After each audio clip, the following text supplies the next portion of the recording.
तो आज हम नया टॉपिक स्टार्ट करेंगे। टॉपिक का नाम है एडजेसेंट एंगल्स।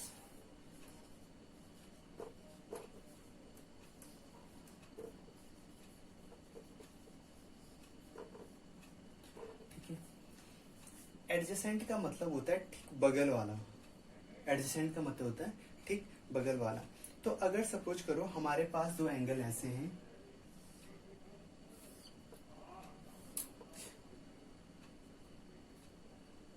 मान लो ये वाला पॉइंट है ए बी सी डी। तो हमारे पास दो एंगल हैं यहाँ पे, एक एंगल ये है, ठीक है, और एक एंगल ये है। तो हमारे पास दो एंगल कौन कौन से हैं? Angle A B C. ठीक है, मैं इसको अलग से रिप्रेजेंट कर लेता हूँ। देखो कौन कौन सा एंगल ए बी सी, ये वाला angle, angle A B C, ये वाला एंगल। ठीक है, तो एंगल ए बी सी, और दूसरा एंगल कौन सा है हमारे पास? Angle C B D. ये इसको मैं ऐसे लिख रहा हूँ ताकि तुम्हें और क्लियरली समझ में आए। वो है angle D B C, angle D B C, यहाँ से डी बी सी।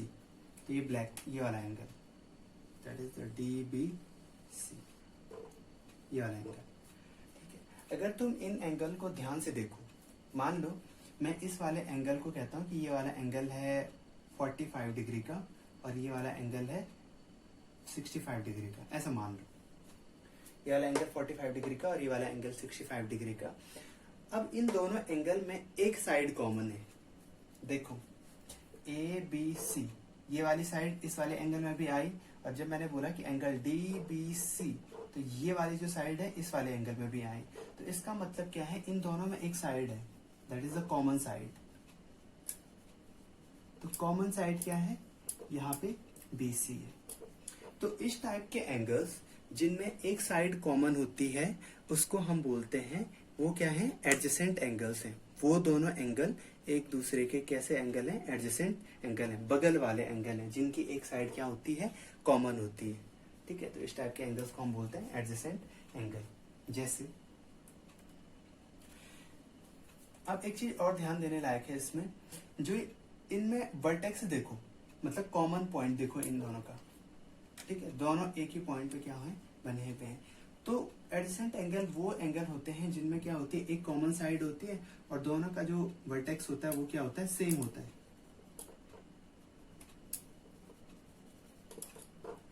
ठीक है, वर्टेक्स क्या होता है? दोनों का सेम होता है। तो ऐसे एंगल्स को बोला जाता है एडजेसेंट एंगल्स। जैसे इसके एक दो एग्जांपल और ले लेते हैं। मान लो हमारे पास दो एंगल हैं इस तरीके से, ये एंगल है ए बी सी, ठीक है, और इसी पे अगर हमारा तीसरा एंगल बना हुआ है, मान लो ये 30 डिग्री का है और ये 75 डिग्री का है, और ये एंगल है हमारा डी। तो हमारे एंगल देखो, angle A B C and angle D B C. ठीक है, ये हो गया आपका एंगल ए बी सी और ये वाला एंगल हो गया आपका एंगल डी बी सी। तो इन दोनों में देखो बी सी दोनों का क्या आ रहा है? कॉमन साइड आ रहा है। ठीक है, तो कॉमन साइड क्या है इनका? कॉमन साइड है बी सी, और कॉमन वर्टेक्स क्या है इनका? That is the point B. ठीक है, तो पॉइंट बी इनका कॉमन वर्टेक्स हो गया और कॉमन साइड क्या होगी? इनकी बीसी होगी। तो इस टाइप के एंगल्स को हम बोलेंगे एडजेसेंट एंगल। अब मान लो हमारे पास एक एग्जांपल ऐसा दिया गया,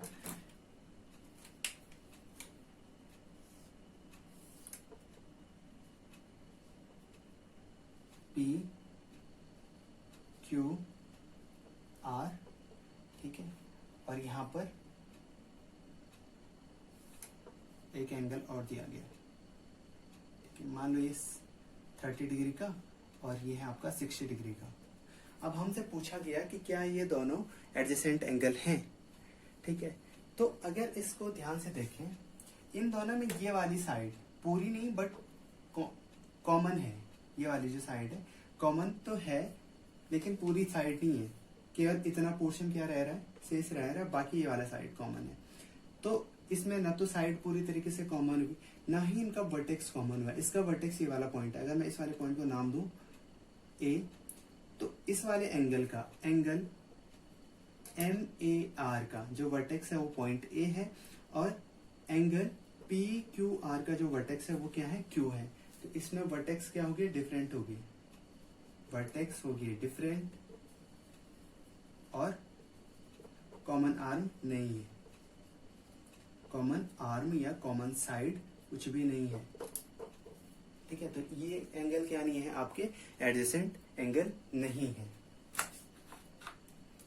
इसके बाद नेक्स्ट टॉपिक आता है, that is the linear pair angle. Linear pair angle, linear pair angle वो एडजेसेंट एंगल होते हैं, ध्यान रखना। लीनियर पेयर एंगल क्या है तो एडजेसेंट एंगल, लेकिन इस टाइप के एंगल हैं कि उनमें जो नॉन कॉमन आर्म है, नॉन कॉमन आर्म है, वो क्या होते हैं, हमेशा अपोजिट रे होती हैं। मान लो हमारे पास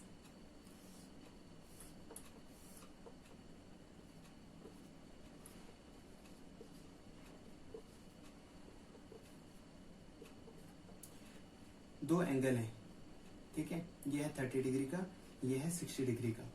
तो दो एंगल क्या क्या है, angle AOB that is the angle 30 degree, angle BOC that is the angle 60 degree, और इन दोनों की जो कॉमन आर्म है वो क्या है, OB। कॉमन आर्म OB, और कॉमन वर्टेक्स क्या है इनका, वो है पॉइंट O। अब अगर ध्यान से देखो तो यहाँ नॉन कॉमन आर्म का मतलब है वो आर्म जो क्या नहीं है, कॉमन नहीं है। तो ये वाले आर्म और ये वाले आर्म क्या है, कॉमन नहीं है, ये दोनों साइड क्या नहीं है, कॉमन नहीं है। तो नॉन कॉमन आर्म क्या होगी इनकी, नॉन कॉमन आर्म है इनकी कौन कौन सी, OA एंड OC। OA और OC क्या होगी इनकी, नॉन कॉमन आर्म होगी। अब लीनियर पेयर एंगल की डेफिनेशन है कि वो एडजेसेंट एंगल जिनमें जो नॉन कॉमन आर्म है वो ठीक क्या होती है, एक दूसरे के अपोजिट होती है। अभी ध्यान से देखो, ये दोनों एक दूसरे के ठीक अपोजिट नहीं है। अपोजिट होने का मतलब ऐसा है, अगर एक इधर के लिए तो दूसरे की डायरेक्शन इधर के लिए, ये है अपोजिट होने का मतलब, ठीक है। तो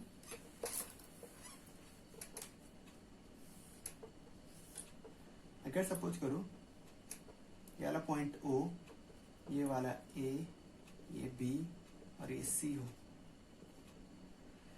तो हमारे पास दो एंगल हैं। ये वाला एंगल मान लो हमारे पास है 60 डिग्री, और ये वाला एंगल है 120 डिग्री।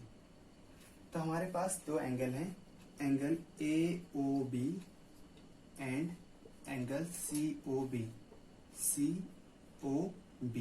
ठीक है, और एंगल AOB।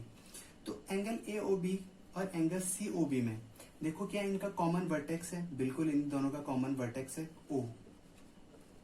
कॉमन वर्टेक्स हो गया आपका पॉइंट O, और कॉमन साइड क्या क्या है इनकी, कॉमन साइड है OB, कॉमन साइड होगी OB। तो क्या ये दोनों एंगल एडजेसेंट एंगल है, बिल्कुल ये दोनों एडजेसेंट एंगल है, क्योंकि ये दोनों क्या कर रहे हैं, इस एडजेसेंट एंगल की प्रॉपर्टी को सेटिस्फाई कर रहे हैं कि कॉमन वर्टेक्स और कॉमन साइड है।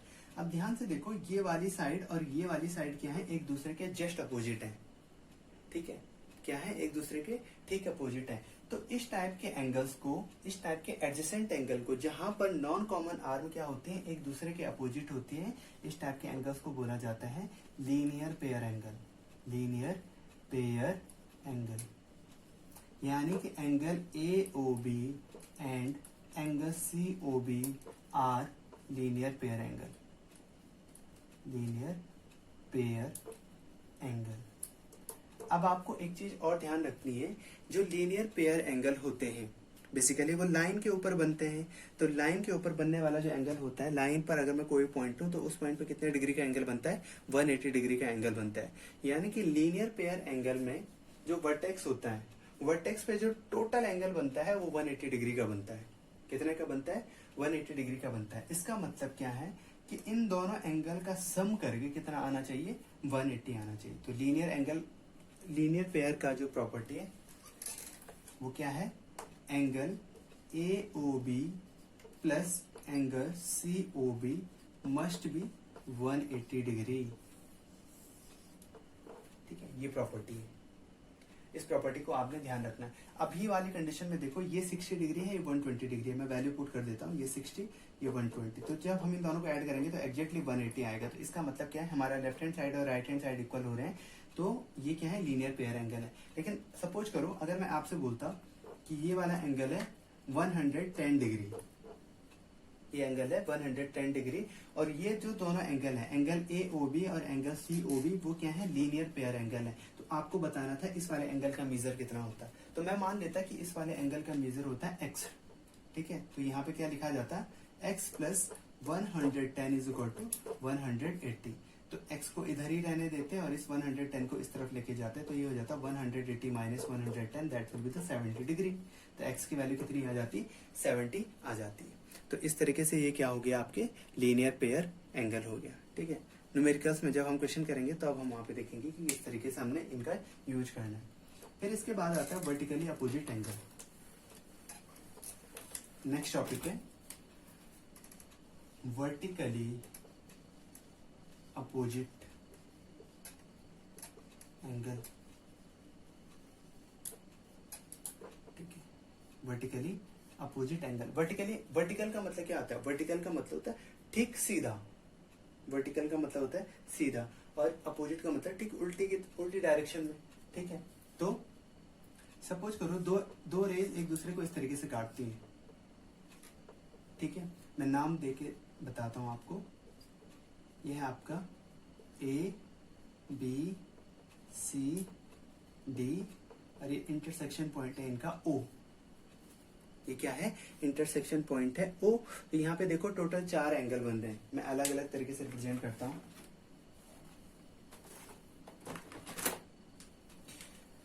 ये है एंगल AOB, एंगल AOB। ठीक है, इसके बाद ये वाला जो एंगल है, इस एंगल का नाम है एंगल COD, एंगल COD। अब ध्यान से देखो, ये दोनों एंगल जो है वो अपोजिट डायरेक्शन में बने हुए हैं, और क्या ये दूसरा वाला एंगल ठीक इस वाले एंगल के अपोजिट डायरेक्शन में, मतलब वर्टिकली अपोजिट है।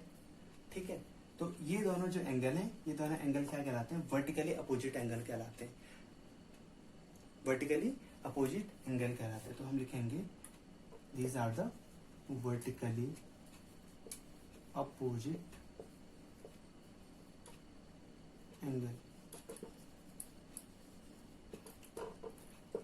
उसी तरीके से ये वाला जो एंगल है और ये वाला जो एंगल है, ये एक दूसरे के क्या है, ठीक अपोजिट डायरेक्शन में बन रहे हैं। एक वाले एंगल का डायरेक्शन स्पान इस तरफ के लिए, वो इधर के लिए खुल रहा है, इसका मुंह, इस वाले का मुंह इधर के लिए खुल रहा है। तो दोनों की डायरेक्शन क्या होगी, अलग अलग होगी। तो इस तरीके से हम क्या बोलेंगे कि एंगल, ये वाला जो एंगल है, this is the angle BOC is equal to angle AOD, क्योंकि ये कैसे एंगल है, वर्टिकली अपोजिट एंगल है। तो वर्टिकली अपोजिट एंगल कौन से एंगल होते हैं, जिनकी जो डायरेक्शन होती है, मतलब वो क्या होती है, अपोजिट होती है। ठीक है, तो इस तरीके से ये क्या हो गया, आपके वर्टिकली अपोजिट एंगल हो गया। अब देखो एक क्वेश्चन देखते हैं।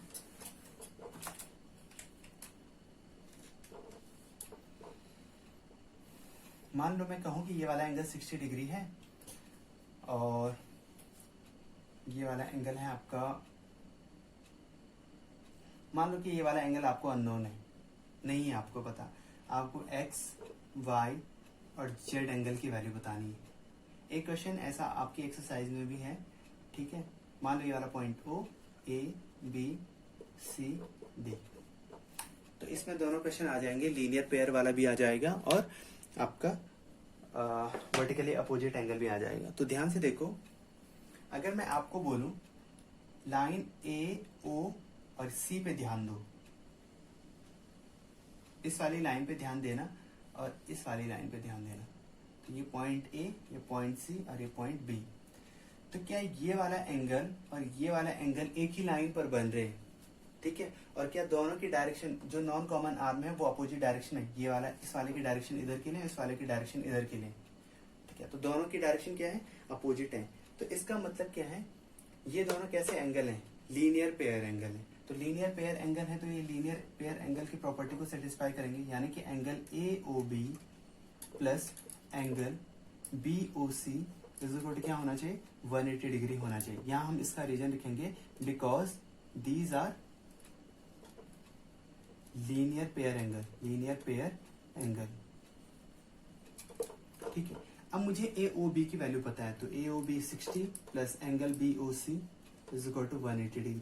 तो एंगल BOC की वैल्यू कितनी आ जाएगी, 180 degree minus 60 degree, that will be 120 degree. तो एंगल BOC की वैल्यू तो आ गई, क्योंकि एंगल BOC का मैंने मेजर दिखा था x, तो x की वैल्यू कितनी आ गई हमारे पास, x is equal to 120 degree आ गया। एक आंसर तो हमारा ये हो गया। ठीक है, अच्छा अब ध्यान से देखो, ये वाला एंगल और ये वाला एंगल, ठीक है, ये वाला एंगल और ये वाला एंगल क्या वर्टिकली अपोजिट एंगल है? Angle AOB and angle COD, angle AOB and angle COD, angle AOB will be equal to angle COD, क्योंकि ये दो लाइन है वो बिल्कुल सीधी है और एक दूसरे को एक कॉमन पॉइंट O पे इंटरसेक्ट कर रही है। तो ये दोनों एंगल कैसे हैं, वर्टिकली अपोजिट एंगल है, वर्टिकली अपोजिट एंगल है। अब यहां से मुझे पता है कि एंगल AOB की वैल्यू मुझे गिवन है 60 डिग्री, तो यहां से मैं लिख सकता हूं angle COD that is equal to angle AOB, और एंगल AOB का मेजर है 60 डिग्री, यहां से हो जाएगा angle COD is equal to 60 degree. क्योंकि एंगल COD दे रखा है y, तो y इज इक्वल टू कितना हो जाएगा, 60 डिग्री।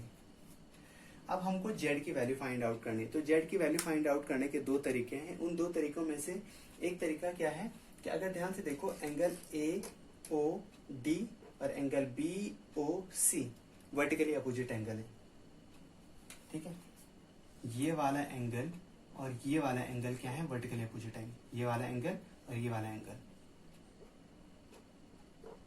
ठीक है, ये वाला एंगल और ये वाला एंगल कैसे एंगल है, वर्टिकली अपोजिट एंगल है, यानी कि angle AOD is equal to angle BOC। इसके पीछे रीजन लिख सकते हैं वर्टिकली अपोजिट एंगल, कैसे एंगल है, वर्टिकली अपोजिट एंगल है। अब मुझे एंगल BOC की वैल्यू पता है, दैट इज 120 डिग्री, तो यहां से हो जाएगा angle AOD is equal to 120 degree. क्योंकि एंगल AOD को मैंने z लिखा है, तो z की वैल्यू कितनी हो जाएगी, 120 डिग्री हो जाएगी। ठीक है, तो इस तरीके से हमने क्या करें, एक्स वाई जेड की वैल्यू फाइंड आउट की। अब चाहे तो हम इसको लीनियर पेयर की मदद से भी निकाल सकते थे जेड को। कैसे, अगर ध्यान से देखो, एंगल BOA और एंगल DOA एक ही लाइन पे बनने वाले एंगल हैं, और ये क्या है, एडजेसेंट एंगल है। देखो, एक लाइन इधर के लिए जा रही है जो नॉन कॉमन आर्म है इसकी, इस वाले एंगल की, और इस वाले एंगल की नीचे की तरफ के लिए आ रही, इनकी कॉमन नाम क्या है, OA है। तो यहाँ पे ये वाला एंगल अगर 60 डिग्री है, ये वाला एंगल अगर z है, तो z प्लस 60 कितना होना चाहिए, क्योंकि ये लीनियर पेयर एंगल है तो 180 होना चाहिए। तो 60 plus z is equal to 120 हो जाएगा, 180 हो जाएगा। तो z की वैल्यू कितनी हो जाएगी, 180 minus 60 that will be the 120। ठीक है, तो इस तरीके से भी z की वैल्यू कितनी आ रही थी, 120 आ रही थी।